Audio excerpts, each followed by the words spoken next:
view their work from a positive viewpoint. But many would say, I do hate. Hi, friends. I'm Bert Goldman, and I want to welcome you to this teleseminar. Yes, it's another mind journey, this time to love and relationships. Thanks for calling in. And thank you for your purchase of Quantum Jumping 2. I do hope it's going well for you, and I trust that you're making the best use of it. Well now, this is our fifth mind journey. This one, as I've mentioned, is on love and relationships. You may have heard me speak of like and love defined as a positive viewpoint, and dislike and hate as a negative viewpoint. Let's see if we can get a better handle on that. Say that love and hate were on a scale, and extreme love would be where you could see no negatives whatever. It would be on the 100 plus end of the scale, while extreme hate would be 100 minus, and 0 would be where you have no emotion whatever about the thing. Of course, if you have no emotion whatever, generally you're not thinking about it. The daily, let's say, chore of going to work, well, that is generally a dislike viewpoint. It's distasteful to many unfortunate people. Unfortunate because of the manner in which they view their occupation or profession.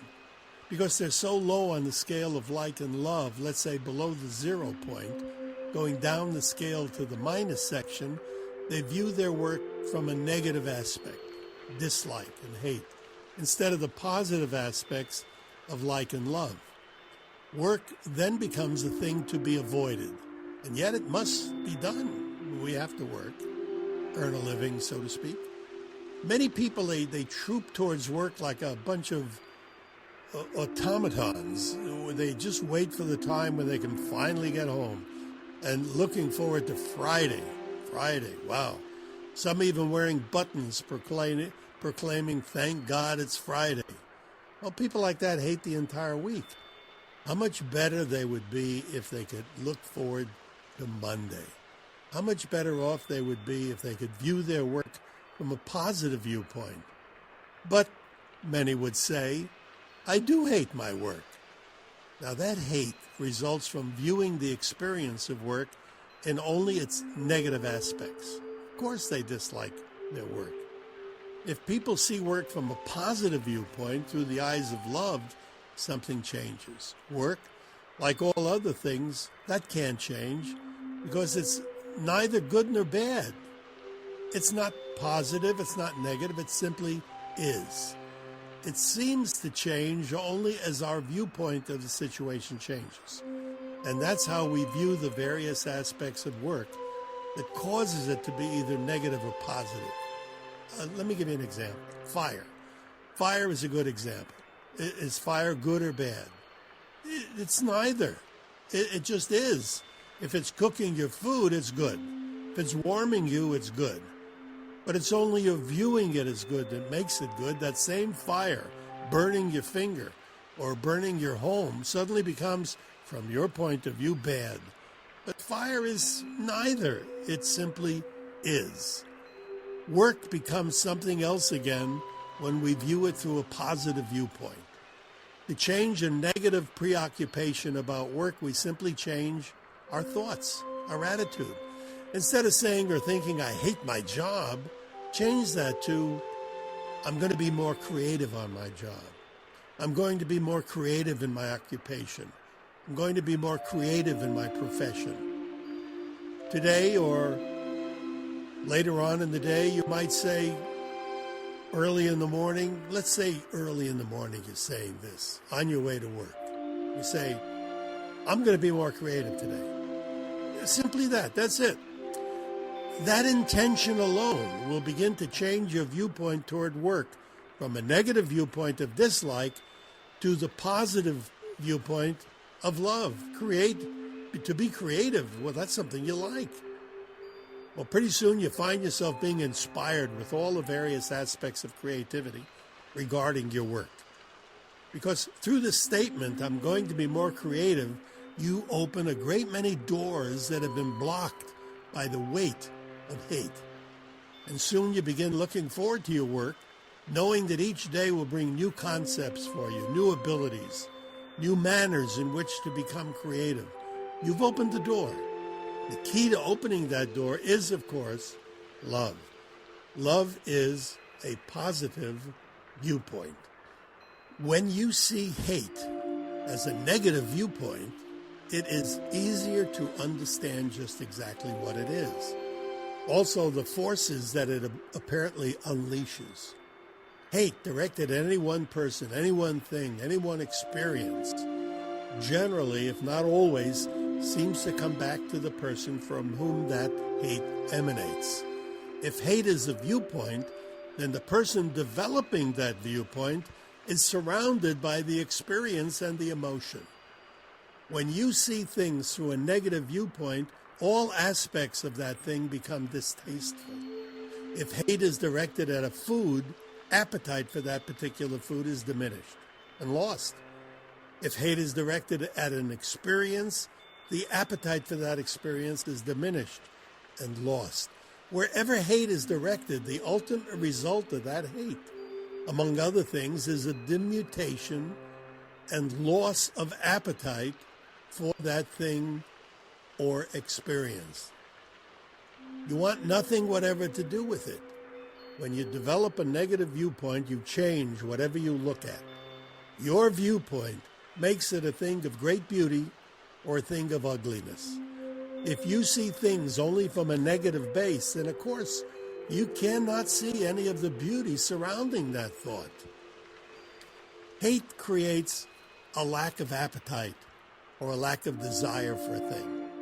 A person who's been told as a child to do certain things, or mommy won't love you, associates those things with love and hate. Everyone wants parental love, and to achieve it allows the thing to symbolize the emotion. Let me explain that a little bit better. A parent says to the child, "Gertrude, you want mother to love you, don't you? Well, then you better eat everything on your plate." In later life, Gertrude mistakes eating food for mother's love because of early fundamental conditioning or programming brought about by her mother's anxiety about her health. And so she eats. Food to Gertrude is equated with love. Not in every case, but it happens often enough so that it becomes a syndrome. Hating the compulsion to eat, but not understanding the reason for it, her appetite for food increases because the food symbolizes love. Her desire, her appetite for self-esteem diminishes because from her point of view, the excessive food is doing something she views as harmful and not desirable for her body or her health. Then what happens is she develops a negative viewpoint about her body and her health because she doesn't understand her compulsion for the food. The positive viewpoint here is the desire for love. And in her case, food equals love. And so she loves by eating. The mixture of emotions confuses her. Gertrude thinks she hates the way she looks, but actually she views the results of eating from a negative base.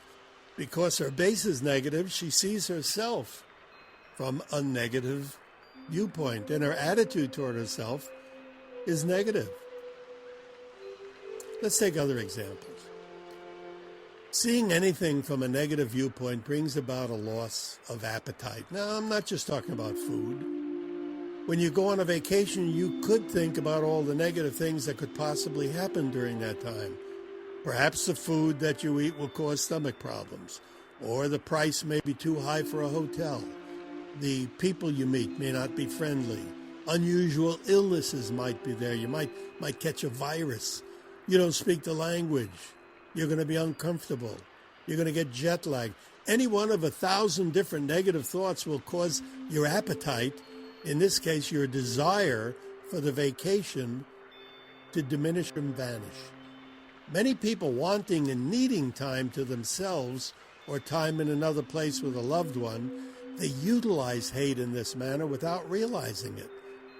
They create illness in themselves and very often become sick before a vacation, not understanding the reason for it. The psyche, the mind, in this case, getting in the way of the soma, the body.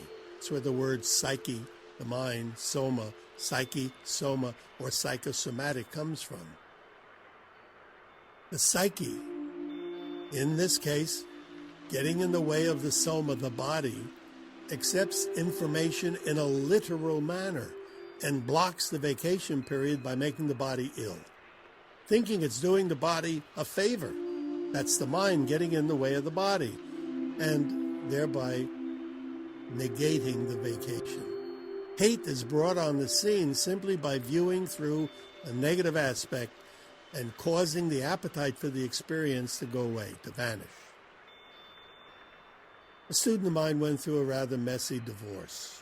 She was directing so much hate at her former husband, it was affecting all aspects of her life. She didn't realize what it was doing to her and to the people that she did, in fact, love. The realization came to her that hate was a destructive force, and that it was a negative viewpoint. However, in this case, she said to me, "But I love to hate him," her ex-husband. Here's a contradiction. How can you view a negative attitude from a positive viewpoint? As she thought about this, the reason she was in my class, she said, was because her husband was affecting her entire life, her ex-husband, that is. Of course, her husband was not affecting her life. Her husband was only doing whatever it is that he always did. It was her viewpoints, her thoughts about her husband, that was affecting her life. All the places she went with him were now looked upon from a negative attitude, with disdain. Because when she thought about those places, she saw only the negative. Seeing people who knew her husband reminded her of the hate she felt for him. So many things reminded her of the hate that was continually being built up within her that she'd become a festering boil of ill will, spewing it wherever she went. And, of course, it was affecting her relationships with other people. Now, what could she do to overcome this feeling? If hate is a negative viewpoint and love is a positive viewpoint, if hate diminishes an appetite and love increases and enhances an appetite, then which should she choose? First of all, I said, you must rid yourself of all this negative energy that you're putting out with respect to your husband.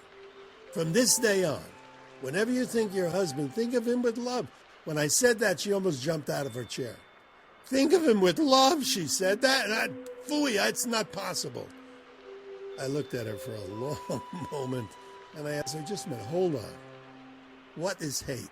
Well, I just told her what it was. She thought for a minute, and she smiled. Well, it's what I feel for my husband, or my ex-husband, I should say. No. Come on, you know what it is. What is hate? Define it. She looked at me and said, hate is a negative emotion, a negative viewpoint. Yeah, that's right. Well, think about that. Right now, you're viewing everything about your ex-husband with that emotion, with that negative viewpoint. Do you enjoy your life the way it is now? She looked at the table where she was sitting, rubbed one of her eyebrows, and still staring at the table, she said very softly, no. I asked her another question. What's love? Still staring at the table, she said, well, love is a positive viewpoint. Love is what I feel for some things, but not too many lately. All right, then, I said, let's see what we can do to help you, specifically. And in doing that, maybe some understanding will come. First of all, I want you to view your ex-husband from a totally different base. I want you to see him from a positive viewpoint, through your positive viewpoint. I can't do that, she said. I can't do that, she repeated again and again. I can't do that. She shook her head, repeating over and over, I can't do that. I won't do that. And then I said, very low, because I realized I was treading on rather thin ice. Now look, I'm not asking you to call your husband. Don't run over to his apartment and throw your arms around him.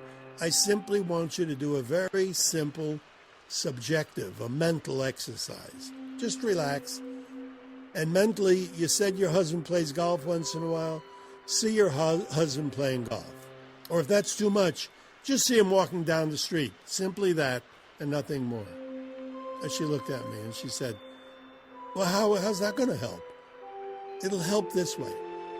Right now, you're seeing him through the eyes of hate. Everything that he does, everything that you think he's doing, you're viewing from a negative viewpoint with negative aspects. We're going to turn that around and eliminate that powerful energy that you've built up. The first step is to see him in a neutral manner. I'd like you to simply see him walking down the street. Build up to the point where you can see him doing things that you know he'd enjoy. Anytime that you think of your husband in the future, I want you to think of him doing something that he's going to be enjoying. In other words, what you're going to do is surround him with the effects of love. You're going to view him from a positive aspect only, and by doing that, you're going to release all the negative charge, all this negative energy that you've built up. Right now, I want you to simply think of your husband walking down the street. And the next time you think of him, see him walking. Just that, just walking along the street. The next time you think of him walking down the street and smiling. What is it your husband likes to do? Does he have a hobby? Yeah, she said he likes to collect stamps. All right, next time you view your husband mentally, instead of thinking you want to hit him on the head with a baseball bat, think of him in front of his album affixing stamps to it. Anytime you think of him that way. That's going to begin to release the hateful energy, and you'll find your life changing. Simply view him in a positive way, and your life will change. At present, all that hate inside you is building more and more. You've reached a point where everything you see in life is viewed from a negative base, causing you to be a very unhappy woman. Well, she agreed with that because she was an unhappy woman. And she said she'd do it. From that evening on, whenever she thought of her husband, she'd just simply see him walking down the street. That's it, period. Some time went by. I saw her about a month later. She was a changed woman. She changed dramatically when she began to release all the hatred in her. She started to view things through the aspects of love, from a positive viewpoint.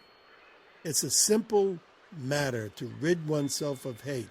Once you realize what it is, hate, the reverse of love, is a negative viewpoint. Simply that. By reversing that, you reverse the very potent and powerful energy that hate has built up, and you live a happier, more secure, satisfying life. But what about a relationship with someone that you love? How can you ensure that relationship continues and gets better with time? Well, that secret is so simple that you may wonder why you hadn't thought about it before this. Here's the whole secret to a great relationship in 10 words. Find out what your partner needs and fill those needs. My friends, you can attend relationship seminars, go to family counselors, listen to sermons, read books, spend thousands of dollars, but you will not improve over the advice of those 10 words. Find out what your partner needs and fill those needs. Well, how do you find out your partner's needs? Well, that one is even simpler. That one is just one word. You find out about your partner's needs. How do you do that? Ask. That's the word. Ask. Communicate with your partner and discuss both your needs. When there's a mutual filling of needs, you have the best relationship of all. Okay? Now it's time. Time to find a comfortable place where you'll be undisturbed for a few minutes, and we will do a meditation. So, just relax.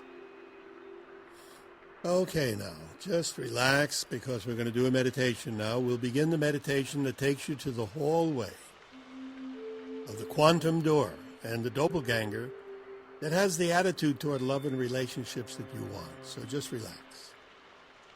Close your eyes, take a deep breath, and when you exhale, mentally repeat and visualize the number 3 times.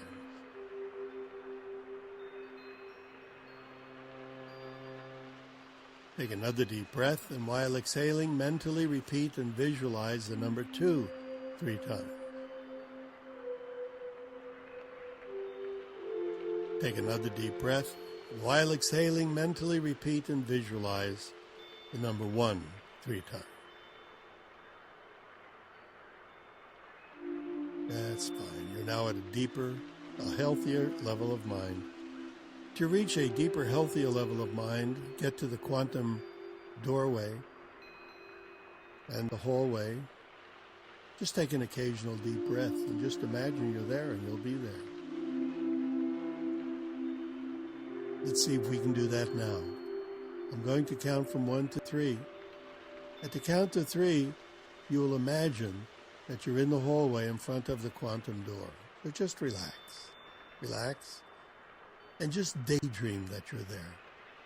1, 2, 3. You're now in the hallway. In front of you is the quantum door. It's closed. On the other side of that door is a parallel universe. On the other side of that door is your twin self, your doppelganger, who has a positive viewpoint toward the things that you want to establish a positive viewpoint towards. A twin self who fills their partner's needs. In a moment, the door will open. You'll step through to be with your twin self, who is loving, who fills needs, and who's waiting to give you some new, fresh ideas on how to have a viewpoint that is totally positive, and how to fill your partner's needs, and how to get your needs filled as well. Relax. Now the door is opening. Just imagine that. Imagine that you're in the hallway and the door is opening. Now the door is open. I'll count from 1 to 3. At the count of 3, either jump or step through the door to be with your creative twin self, your creative doppelganger. 1, 2, 3. Now with your twin self, take your time. Begin. This is a twin self who fills a partner's needs, who has a positive viewpoint toward the things that you want a positive viewpoint for. Relax and begin.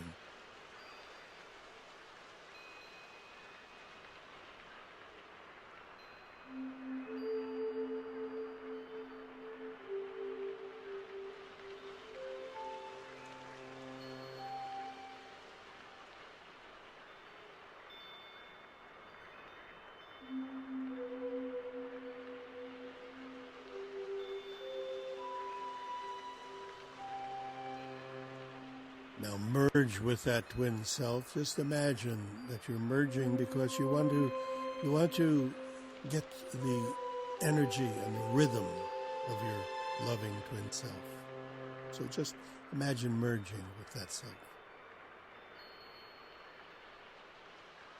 Now that you have the energy and the rhythm of your loving twin self, come back to this dimension and to the quantum hallway. At the count of 3, you'll be back in the quantum hallway. 1, 2, 3. You're now back in the hallway and the door is closing. The door is closed. Relax. In a moment, I'm going to count from 1 to 3. To count to 3, you'll open your eyes, be wide awake, feeling better than before. 1, 2, 3. Wide awake, feeling better than before. Thank you. Thank you for your attention, and thank you for calling. I'm Bert Goldman. I want to thank you once again for your attendance at this Mind Journey teleseminar.